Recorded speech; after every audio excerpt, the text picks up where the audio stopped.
If you ever decide to go to a classical music concert, here are some of the rules. Don't enter the hall while musicians are performing. Be in your seat before the show starts, and don't get up till intermission. Don't talk during the performance. Don't hum, don't tap your foot, and don't distract anybody by rustling or flipping pages in your program. Don't cough or sneeze. If you start coughing and you can't stop, it's best if you leave. You're disturbing others. And if you've got cough drops or candy wrappers, don't open them during the performance. They make too much noise. Don't applaud at the wrong time. It disrupts things. And most importantly, don't show up looking any kind of way. Formal or semi-formal attire, please. For men, that's suit and tie. For women, that's a dress, skirt, or elegant pants. That's to be certain you properly complement the formal setting of the show. Okay, you got all that? In the classical music world, this is called concert etiquette, what they say about how you are supposed to behave. Valid or no? Hello, everyone.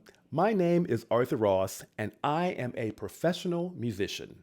I have played the viola in symphony orchestras, chamber ensembles, and recording studios for many years.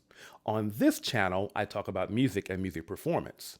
I talk about art and its significance to our culture. And I talk about the life and work of the performing artist. In this video, concert etiquette. Now, to be fair, earlier I played up the negative aspects of the etiquette rules to make a point. But the rules I mentioned are actual rules. Show up on time. Stay in your seat. Don't talk or cough too much, or make any noise, really. The question is, why so many rules? Why so strict? Do we want the audience to not enjoy themselves? I mean, it comes off as downright unwelcoming. Is it justified to burden your audience this way? And the answer? For some of the rules, yes, it is. And for other rules, absolutely not. Let's talk about it. By the way, if you're enjoying this video, please hit the like button below and subscribe. And share this video with one or two of your good friends. It's really helpful for a growing channel like mine just getting off the ground. And if you have any questions, put them in the comments. I'd love to answer them. Okay, back to the video.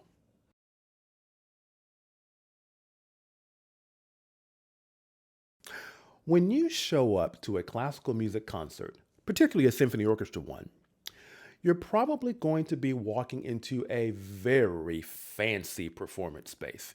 Your chair plushly cushioned for your comfort while you sit. You'll see beautifully designed decorative wood paneling on the walls and ceiling to serve as natural amplifiers for the music on stage.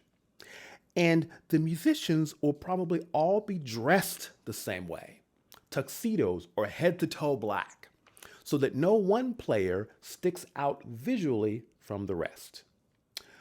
All this is designed to minimize distraction, to make listening the top priority. As I've said in other videos, classical music is a subtle art form, an art form of nuance.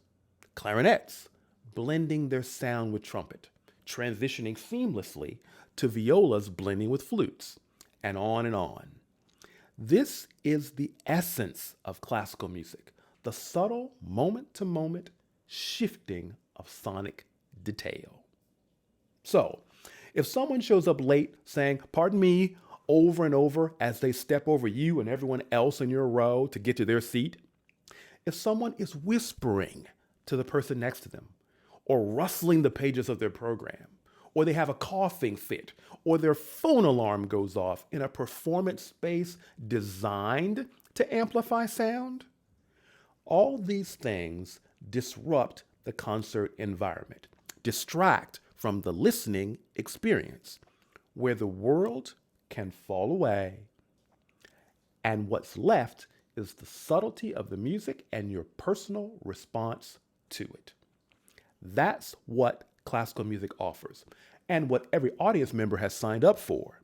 And it can happen if you're being distracted by some guy's country music ringtone.